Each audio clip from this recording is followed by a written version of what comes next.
रहा है, लोग घूम रहे हैं, बाकी सब काम हो रहा है, लेकिन अपने उत्तर प्रदेश के लोगों की सुध लेने की इनको पास फुर्सत नहीं थी। बड़ी बड़ी बातें करते हैं। अभी इनके विनोद जी बता रहे थे कितने करोड़ रुपए हमने दे दिए। इतनी सारे लोग चले गए दुनिया से, किस तरीके से लाशें पड़ी हुई हैं, कितने संवेदनहीन हो गए हैं ये लोग। और इनके मंत्री बयान दे रहे हैं कि 24 घंटे के अंदर हम सब ठीक कर सकते हैं, और उनका लगा हुआ जिला है उत्तराखंड से, वहां तक पहुंच नहीं पाए, लोगों से हालचाल नहीं ले पाए। मैं समझता हूं कि उत्तर प्रदेश में जिस अरे भाई, आप इतने बड़े रैम्बो थे तो कुंभ का हादसा क्यों हुआ, ये भी तो लोग पूछेंगे ना। बहुत बहुत बहुत बड़ी विडंबना है। और उत्तर प्रदेश में मैं तो ये देख रहा हूं कि उत्तर प्रदेश तबाही के कगार पर चला जा रहा है। उत्तर प्रदेश नहीं बचा पा रहे हैं और 24 घंटे में वहां बचाने की बातचीत करते हैं। और मुख्यमंत्री का बयान तो इतना गैर जिम्मेदाराना था। आप अगर पता करें तो उत्तर प्रदेश के सभी जिलों में मातम छाया हुआ है। हर जिले से लोग लापता हैं और इतने लोग समाप्त हो गए, बस की बसें बह गई, गांव का गांव समाप्त हो गया, हरदोई जिले के पूरा परिवार एक समाप्त हो गया, लखनऊ में हो गए, गोंडा, बलरामपुर, बहराइच, श्रावस्ती, कहीं भी आप चले जाए, पूरे उत्तर प्रदेश के हर जिले में मातम छाया हुआ है। लेकिन उत्तर प्रदेश का मुख्यमंत्री और इनके पूरी कैबिनेट और सारे लोग मिलकर के लैपटॉप बांट रहे हैं, खुशियां मना रहे हैं। और मैं विनोद जी को देख रहा था किस तरीके से मुस्कुरा रहे हैं।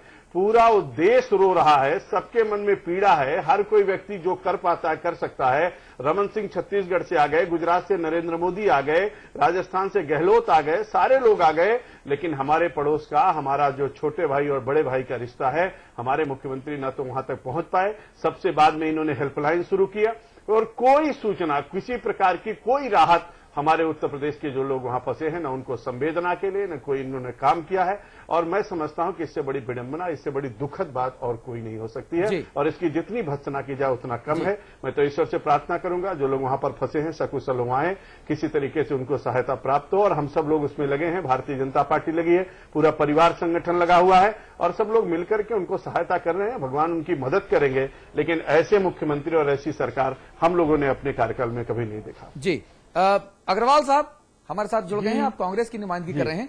अग्रवाल साहब, माननीय राहुल गांधी के आज के दौरे से कई सारी लोगों की जानों को बचाया जा सका होगा, लोगों को बड़ा उत्साह आया होगा और कई सारे लोग जो हैं वो राहुल गांधी को देखने के लिए ही मुश्किल जगहों से अपने आप ऊपर आ गए होंगे। हो सकता है शायद अब भूख भी नहीं लग रही हो। हाँ, अब देखिए, मैं समझता हूं केंद्र सरकार ने जिस प्रकार से त्वरित कार्रवाई करके नेवी को लगाया, भारतीय सेना को लगाया, आईटीबीपी को लगाया, और हमें अपने सेनाओं पे बहुत भरोसा है। सेना हमारी जमकर और बड़ी हिम्मत के साथ लोगों को बचा रही है, राहत सामग्री पहुंचा रही है। अग्रवाल साहब, मेरा सवाल दूसरा देखा जाना चाहिए। अग्रवाल साहब, मेरा सवाल दूसरा था। हम सेना के बहादुर जवानों का खैर मकदम करते हैं, इस्तकबाल करते हैं, हाथ जोड़कर उनको नमन करते हैं और सलाम करते हैं। आज ये देश भी ना नेताओं भरोसे नहीं, जो हमारे सुरक्षा बल है ना उनके भरोसे सुरक्षित है। आप माने चाहे ना माने इस चीज को, आज ये देश सुरक्षा बलों और अदालतों इन्हीं वजहों से चल रहा है। अपनी सुरक्षा सेनाओं पर हमें गर्व है। जी, हमें भी गर्व है। मैं सलाम कर रहा हूं, मैं नमन कर रहा हूं। मेरा सवाल आपसे सिर्फ ये था कि क्या माननीय राहुल गांधी जो कांग्रेस के युवराज हैं, उनके उत्तराखंड दौरे से लोगों में दोगुने उत्साह और जोश का संचार हुआ और लोग मुश्किलों से फंसकर बाहर निकल आए? जो लोग भूखे थे अब उन्हें भूख लगना भी बंद हो गई। क्या ऐसा हुआ? में अपनी संवेदना प्रकट करना, लोगों के साथ कष्ट की घड़ी में खड़ा होना, 9 दिन बाद मैं समझता हूँ 9 दिन बाद प्रधानमंत्री और सोनिया जी तो पहले ही दिन आ गए थे। हाँ।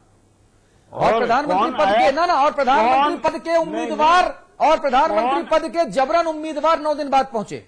अतुल जी, कौन आया कौन नहीं आया ये देखने का समय अभी नहीं होना चाहिए। अच्छा, अभी हमारा सारा ध्यान जो है कि लोगों ना, मैंने सवाल आपसे इसलिए पूछा अग्रवाल साहब, मैंने सवाल इसलिए पूछा कि ये सवाल जब नरेंद्र भाई दामोदर दास मोदी और राजनाथ सिंह आए थे तब सारे कांग्रेसियों ने, छोटे भैयों से लेकर राष्ट्रीय भैयों ने बड़े ढोल बजाए थे और बड़ी अभद्र भाषा में ढोल बजाए थे।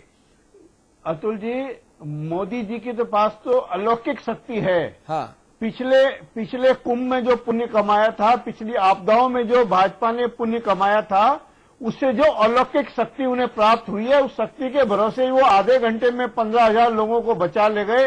ये दावा भी भाजपा के नेताओं ने किया था।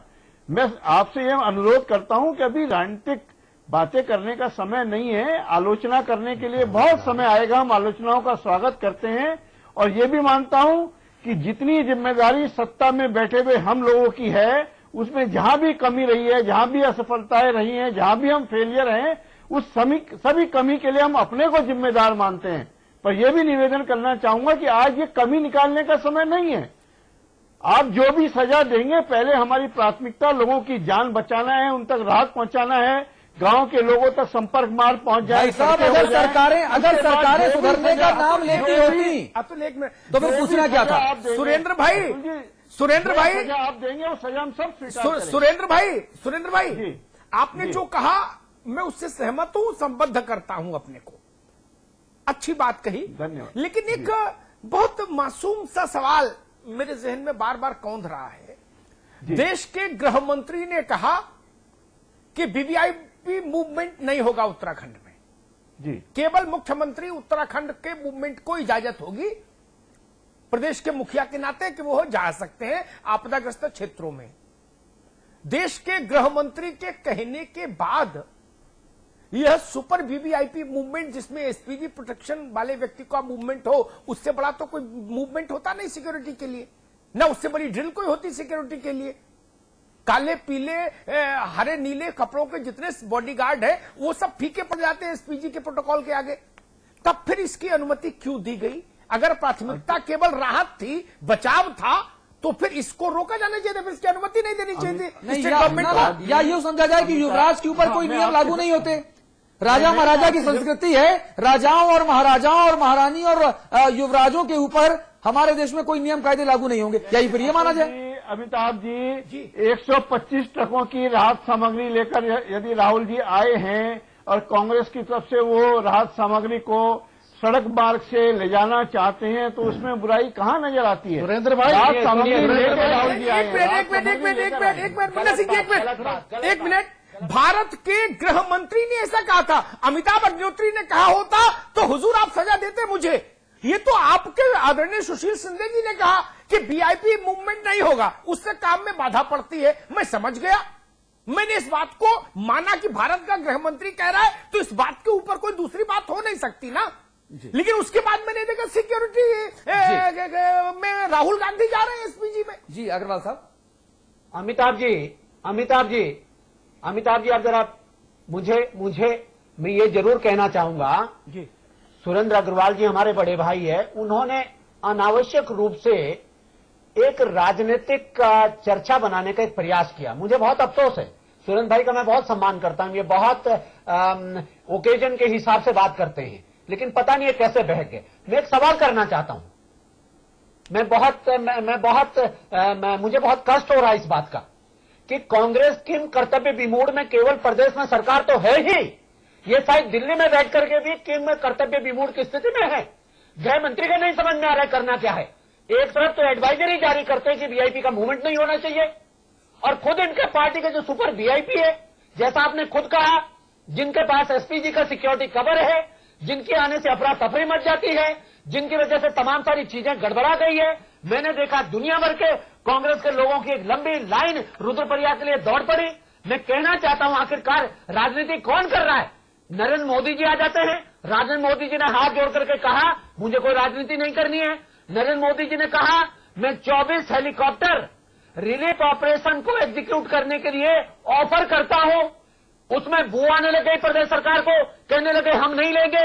तो मैं इनसे पूछना चाहता हूं, जब इनको नरेंद्र मोदी के दिए हुए 24 हेलीकॉप्टर चाहिए नहीं, और आज भी गंगेरिया के पास बैठ करके, आज भी चमोली में बैठ करके, आज भी बद्रीनाथ की घाटी में बैठ करके, आज भी हरसिल की घाटी में बैठ करके, आज भी तमाम सारे लोगों को जिनको इवैक्यूएट नहीं कर पा रहे हैं और इनके पास कोई संसाधन नहीं है, एक सॉटी में 10-5 लोग आ पा रहे हैं और हजारों लोग वहां पे आज भी फंसे हुए।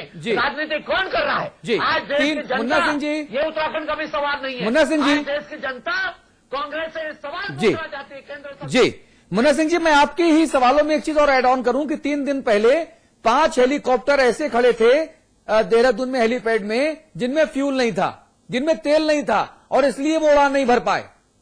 भाई सुरेंद्र अग्रवाल जी, बहुत संक्षेप में टिप्पणी चाहूंगा आपकी, शो को खत्म करने का अतुल जी ये तो बताइए किस तरह की बहस इसको करना चाहते हैं? मुन्ना मैं भाई आज भी नाराज बहुत हो गए। नहीं, नाराज होने का सवाल है।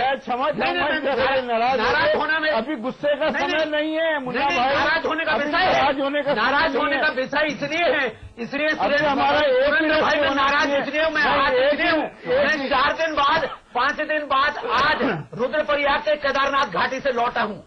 रस्सी पे पकड़ के गया, लकड़ी पे चढ़ करके नदी पार करके गया। अरे आप हेलीकॉप्टर से जाते ना मुन्ना सिंह साहब।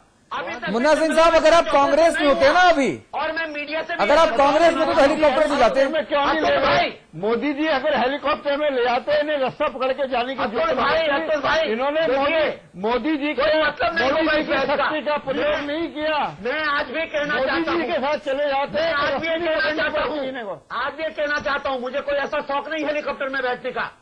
मैं कहना चाहता हूं इस बात को जी, इस प्रकार से आज शायद दुनिया के सुनामी को भी हमने देखा। हाँ। हमने उड़ीसा का सुपर साइक्लोन के बारे में भी सुना। लेकिन इतनी बड़ी त्रासदी, मैं तो सैल्यूट करता हूं सेना को, मैं सैल्यूट करता हूं आईटीबीपी को। चलिए, चर्चा का वक्त खत्म हो गया है, चर्चा का वक्त खत्म हो गया है। अमिताभ अग्निहोत्री जी, आप प्लीज संपादकीय टिप्पणी देना शुरू करें अपना। देखिए, मुझे लगता है कि बहुत संक्षेप में प्लीज। कभी नीरज जी ने लिखा था कि अब तो मजहब यहां कोई ऐसा भी चलाया जाए जिसमें इंसान को इंसान बनाया जाए। मुझे लगता है ये आपदाएं इस बात को भी आईना दिखाती हैं कि हम इंसान बने अभी तक या नहीं बने। हाँ। ये राजनेता जिनके ऊपर देश की जिम्मेदारी है, जिनके ऊपर पूरे देश और प्रदेश की चाबी है, उसका भविष्य लिखने की कलम जिनके हाथ में, उनका व्यवहार, बर्ताव और संजीदगी हमको दिख रही है ना। कौ रहीम कैसे निभे बेर केर को संग, बेदौलत रस आपने उनके फाटत अंग। ये स्थिति हो रही है, ये राजनीति है। जो आए वो करामात कर गए, जो नहीं आए वो और महान। जनता क्या करे? इसीलिए फिर वो जिसको पाती है उसको दौड़ाती है। हम अपने मूल विषय पर आएंगे, जिसके लिए हमने आज का ये बिग बुलेटिन किया, जिस विषय पर इस बात के लिए कोई औचित्य, कोई तर्क स्वीकार्य नहीं होगा प्रदेश की, देश की जनता को कि उत्तराखंड का सबसे पहला पड़ोसी उत्तर प्रदेश है। उत्तराखंड जिसके गर्भ से जन्मा, उस प्रदेश का मुखिया उत्तराखंड के ललाट पर लिखे अब तक के सबसे बड़े आपदा के समय खड़ा नहीं हुआ वहां।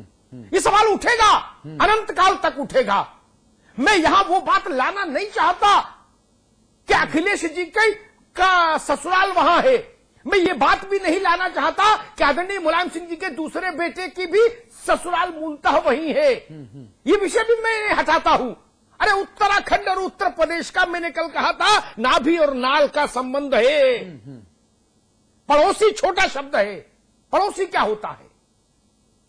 ये तो रक्त एक है, एक है। 2000 से पहले क्या था? क्या देहरादून और क्या लखनऊ? सबसे पहले हमको जाना चाहिए था, सबसे पहले हमारी आंख नम होनी चाहिए थी। ये लैपटॉप कभी भी पढ़ सकते थे। अरे कोई पनीर की सब्जी थी कि खराब हो जाती? 22 को बटे या 27 को बटे लैपटॉप, क्या फर्क पड़ता है? लेकिन उत्तराखंड के हजारों लाखों लोगों को लगना चाहिए था कि हमारा बड़ा भाई आया मौके पर। और जो लोग ये तर्क देते हैं, अभी विनोद भाई तर्क दे रहे थे कि हमने पैसा दिया। अरे हुजूर, पैसा अपने अकाउंट से दिया क्या? पहली बात तो ये, वो पैसा भी हमारा है, 23 करोड़ की जनता का, जिसका रिश्ता है उत्तराखंड के साथ। और दूसरी बात, मैंने उदाहरण दिया था, सुरेंद्र भाई देर से जुड़े।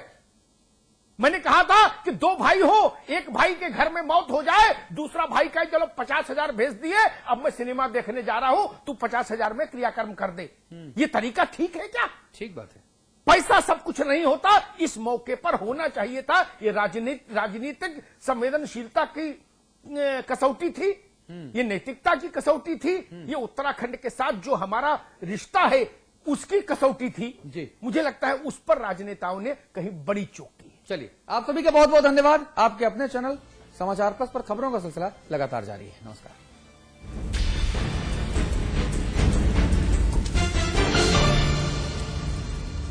उत्तराखंड में आई दैवीय आपदा में उत्तराखंड सरकार और सेना के संयुक्त प्रयासों से चल रहा है युद्ध स्तर पर राहत एवं बचाव कार्य। राज्य सरकार द्वारा उपलब्ध कराए गए 15 और सेना के 20 हेलीकॉप्टरों ने हजारों लोगों को सुरक्षित स्थानों पर सकुशल पहुंचाया है। उत्तराखंड सरकार और सेना के अथक प्रयासों से अब तक 90,000 लोगों को सुरक्षित भेज दिया गया है। वह बाकी बचे 10,000 लोग सुरक्षित स्थानों पर हैं और उनको भी शीघ्र ही घर भेज दिया जाएगा। आपदा पीड़ितों को घर तक पहुंचाने के लिए 1,000 बसों एवं 400 छोटे वाहनों की निःशुल्क सेवा। पीड़ितों को उनके घरों तक पहुंचाने के लिए